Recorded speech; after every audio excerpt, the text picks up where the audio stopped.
Hello दोस्तों, कैसे हैं आप सभी। उम्मीद करता हूँ सभी अच्छे होंगे और पढ़ाई कर रहे होंगे। जैसा कि आप सभी को पता है, प्रतिशत चल रहा था हमारे 2 क्लास हो चुकी है और आज हम 30 क्लास शुरू करेंगे। तो जिसने पहले 2 क्लास नहीं देखी है वो पहले 2 क्लास को देख कर फिर आए ताकि आपको समझ में आ सके। ठीक है, जैसा कि आपको पता ही है, कल हम कर रहे थे क्वेश्चन, जो पहले वाले एग्जाम्स के अंदर आए हुए क्वेश्चन है वो सॉल्व कर रहे थे। तो उसी कड़ी को आगे बढ़ाते हैं और एक क्वेश्चन दिया हुआ है। जैसे पहले आप ये देखो, जैसे आपको दिया हुआ है 30 का 10%। पहले इस पर समझ लेते हैं कि 10% और 1% कैसे याद करते हैं। तो 10% अगर आपको कोई पूछे तो ये ध्यान रखना, यहाँ से शुरू करके एक अंक के बाद इसमें लगा दो, यानी कि 0 के बाद इसमें तो कितना गया 3। तो 30 का 10% कितना हो गया 30 हो गया। अगर आपको पूछ ले 30 का 1%, 1% का मतलब है उस संख्या के दाएं ओर से 2 अंक के बाद इसमें। तो 10% में क्या था, 1 अंक के बाद इसमें, 1% में 2 अंक के बाद इसमें, 1, 2 और 1, यानी कि 30 का 1% कितना हो जाएगा 0.3। कितना हो जाएगा 0.3। तो ये 10%, 1% आप जल्दी जल्दी कैसे निकाल सकते हो ये ध्यान रखना। ठीक है, अब शुरू करते हैं क्वेश्चन, जो कि आए हुए क्वेश्चन से सारे।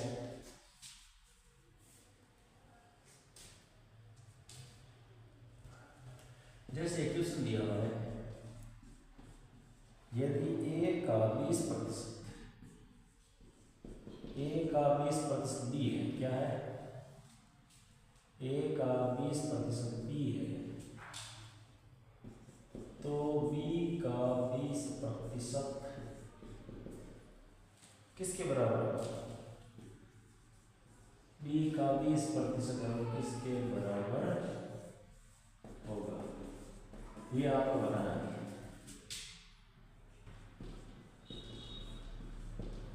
और ये क्वेश्चन आया हुआ है सीक्यू में।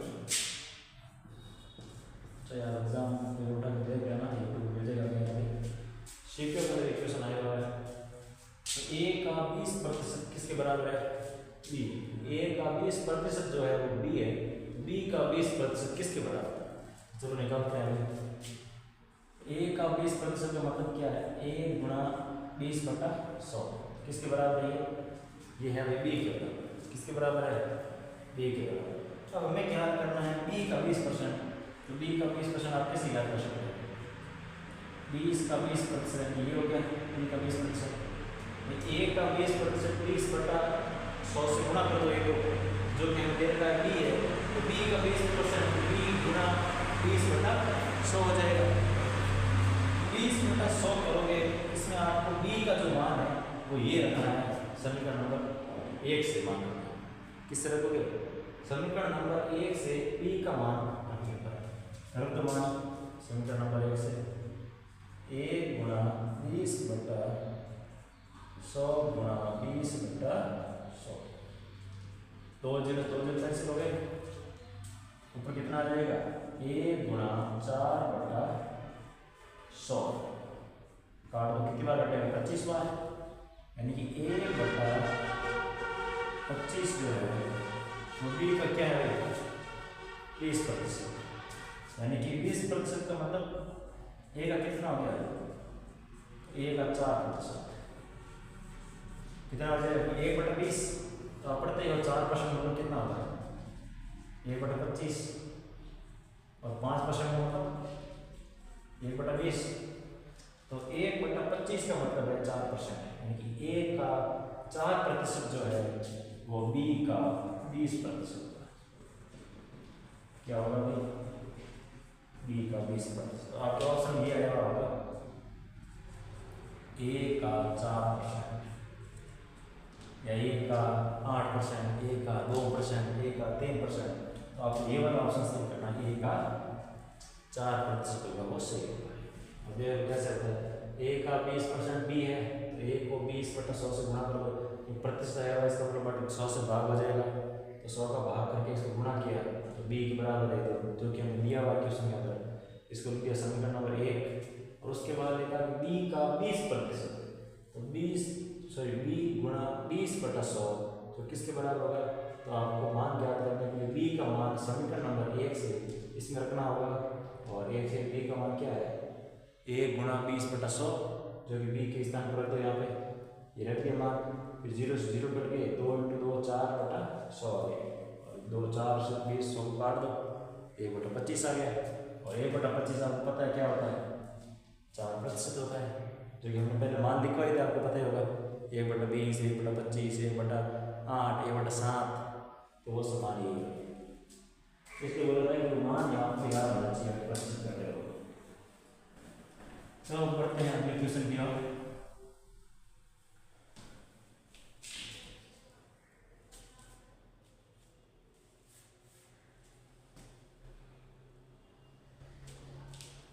अब आपको दिया हुआ है x का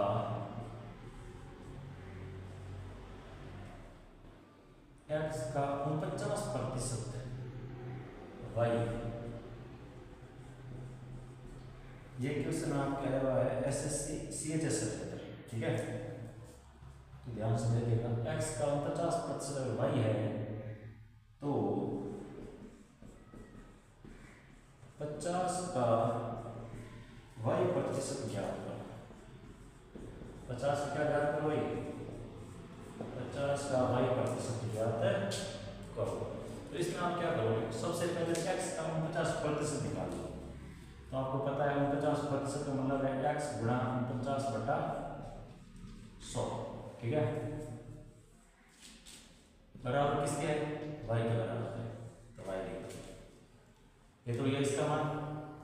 फिर आपने दिया है 50 का y% क्या है, इसको पढ़ो समीकरण नंबर 1। उसके बाद आपको दिया हुआ है तो y का 50 का y% का मतलब क्या है? 50 गुणा y/100, ही मतलब होता है इसका। तो इसके अंदर y का जो मान है वो समीकरण नंबर 1 से रख दो बस। क्या करोगे? समीकरण नंबर 1 से y का मान रखो, तो y का मान 50 गुणा x × 49/100, और बटा में क्या आ रहा है? 100 आ रहा है। इसको आराम से आप ऊपर भेज दो, और 100 से 100, ये 100 इसके बाहर में इसके पास में आ जाएगा, तो कितना हो जाएगा? 50 गुणा x गुणा 49/100 × 100 हो जाएगा। इसको पूरे कट करो तो कितना आ जाएगा? 2, यानी कि x गुणा 49/200 हो जाएगा, जो कि इसका फाइनल आंसर आ जाएगा अपने 49 के अंदर 2 का आप भाग दो, वो प्रतिशत देगा। तो x गुणा 49/2 गुणा 100 सुधा में इसको, तो कितना आ जाएगा? 50 के अंदर भाग दो भाई, 49 का कितना होता है? 24 × 48 होता है, 24.5 हो गए। अब ये लिख सकते हो x गुणा 24.5/100। अब ये संख्या है, इसको अगर आपको प्रतिशत में बदलना है तो आप क्या करोगे? 100 से गुणा करोगे। तो इसको अगर 100 से आपने गुणा कर दिया तो ये क्या हो जाएगा? कट के 100 आ जाएगा। तो x का 24.5, यानी कि जो 50 का जो y% है वो x का 24.5% होगा। ये ध्यान रखना, कितना होगा? 24.5%, ठीक है। ये ऑप्शन आएगा आपके x का 24.5%, x का 25%, x का 30%, x का 20%। जहाँ पर 24.5% दिया हुआ है वो 50 का y% के बराबर है, ठीक है भाई।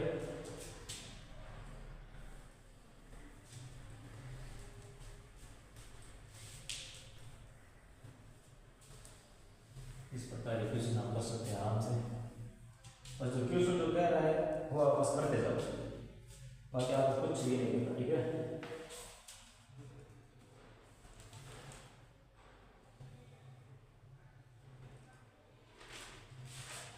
अब देखते हैं बहुत जोरदार वाला क्वेश्चन आया, क्वेश्चन नंबर 10।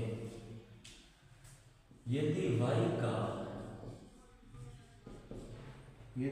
का x% 50 है, क्या है? 50 है, सॉरी 150, y का x प्रतिशत 150 है और z का y प्रतिशत 300 है, z का y प्रतिशत 300 है, तो x व z में क्या संबंध है? ये क्वेश्चन भाई एसएससी का फेवरेट क्वेश्चन, सबसे फेवरेट क्वेश्चन, क्या संबंध है? तो यहाँ इसका आंसर निकालते हैं। तो सबसे पहले जो क्वेश्चन कह रहे हैं वो करते जाओ बस, और कुछ नहीं है। तो y का x प्रतिशत कितना है? 150, यानी कि y तो है टोटल नंबर, x प्रतिशत का मतलब है x बटा 100 बराबर कितना आ जाएगा? 150। समीकरण नंबर 1। ठीक है, फिर क्या बोल रहा है कि z का y प्रतिशत है 300, तो z का y प्रतिशत कितना हो जाएगा? 300 दिया। समीकरण नंबर 2। अब आप कुछ भी नहीं करना, समीकरण 2 के अंदर 1 का भाग लगा दो या 1 के अंदर 2 का भाग लगा दो, वो एक ही बात है। तो समीकरण नंबर 1 डिवाइडेड बाय समीकरण नंबर 2 बस, और कुछ भी नहीं करना। तो कर दो चलो, y गुणा x बटा 100 बराबर 150, इसके नीचे आ जाएगा z गुणा y बटा 100 और इसके नीचे आ जाएगा वही 300। ठीक है, तो इसमें आप देखो y से y कट हो गया, 100 से 100 कट हो गया, कितना बचा? x बटा z, 0 से 0 गया, 15 का भाग गया 2, यानी कि फाइनली यहाँ से जो बचा है, इस ओर से बचा x, यहाँ से बचा z, यानी कि x बटा z बराबर, यहाँ ऊपर तो 1 बच गया, नीचे 2 बच गया, यानी कि x वजन गुणा कर दो इसका, ये 1 से कर लेगा और ये x से कर लेगा, यानी कि z बराबर 2x। तो क्या संबंध है z और x के बीच? z जो है वो x का दुगुना है। क्या है? z जो है वो x का दुगुना होगा। ये आपको सही आंसर है। अब आपको ऑप्शन कैसे देगा? बस दे देगा z बराबर x बाई 2, z बराबर x होगा, या फिर बोल देगा कि z बराबर 3 बटा 4x, या देगा आपको z बराबर 2x। तो आपको यहाँ से दिखाते ही सबसे पहले ये करना है, z बराबर 2x। ठीक है भाई, चलो आगे वाले क्वेश्चन पे। जैसा क्वेश्चन बोल रहा है वैसा करते जाओ, बस आराम से, कोई दिक्कत नहीं। बस आपको बेसिक क्लियर होना चाहिए, और जो शॉर्ट मान वगैरह है वो आपको याद होना चाहिए।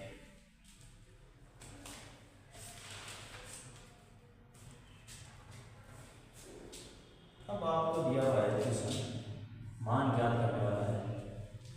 260 का 75% प्लस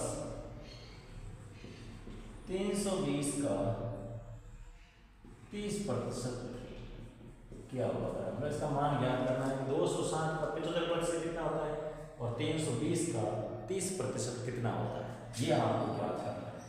ठीक है, चलो करो इसको हल। कुछ भी नहीं करना, जैसा बोल रहा है वैसा वैसे कर दे। 260 गुणा 75 बटा 100 प्लस 320 गुणा 30 बटा 100। 2 जीरो कैंसिल हो गए, 1 जीरो से 1 जीरो चला गया, 5 का भाग गया 2 बार, 5 का भाग गया 15 बार, 2 का भाग गया 13 बार, यहाँ से बच गया 13 गुणा 15 प्लस यहाँ से बच गया आपको 32 गुणा 1। इसका आप गुणा करके आराम से इसका मान ज्ञात कर सकते हैं। और इससे नहीं करना है कि सर नहीं, इससे नहीं, थोड़ा सरल तरीका होना चाहिए। तो सरल तरीके में आपको ये करना होगा, जैसे आपको पता है 10%, जैसे कि हमने अपनी वीडियो में पढ़ा था 10% कैसे ज्ञात करते हैं। तो इसके यहाँ से 1 अंक के बाद इसमें लगा दो, यानी कि 32 के बाद इसमें 32 आ गया 10%, तो इसको 3 से गुणा करने का वही सेम है, 3 गुणा आएगा वो तो गुणा करना, तो 32 का 3 गुणा करके आपको ये आंसर आपको मिल जाएगा। तो इसे गुणा क्यों करना है और ये गुणा होते ही इसका आंसर आ जाएगा। ठीक है, इसके बाद आपको दिया हुआ है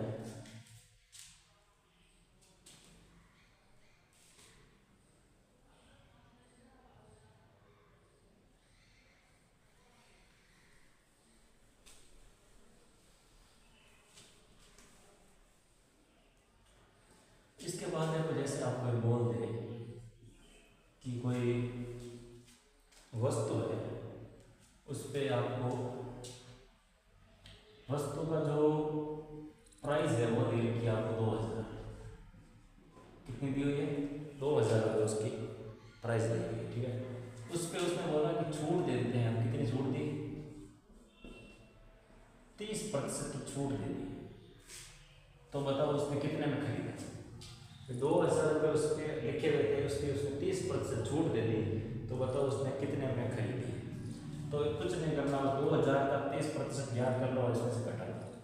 तो 2000 का 30% यानी कि इसका 10% कितना हो जाएगा, यहाँ से एक अंक के बाद इसमें रखी यहाँ पर दशमलव, तो इसका जो 10% जो आया है वो आ गया आपके पास 200। तो 3 से कर दो गुणा, कितना हो जाएगा 30% बराबर 600 हो जाएगा। तो इसमें 600 रुपये निकाल लो, तो कितने में खरीदी उसने 1400 रुपये के अंदर उसने वस्तु को बेचा है। ठीक है, तो इस प्रकार आप इसका 30% याद कर सकते हैं। ठीक है भाई, तो ये थे मेरा आज का क्वेश्चन, इसके बाद करेंगे हम कल। अगर आपको अच्छा लगे क्वेश्चन तो लाइक करो, शेयर करो और सब्सक्राइब करो, अपने दोस्तों के पास शेयर कर दो वीडियो को, और जो व्हाट्सएप ग्रुप वगैरह है उसमें शेयर करो।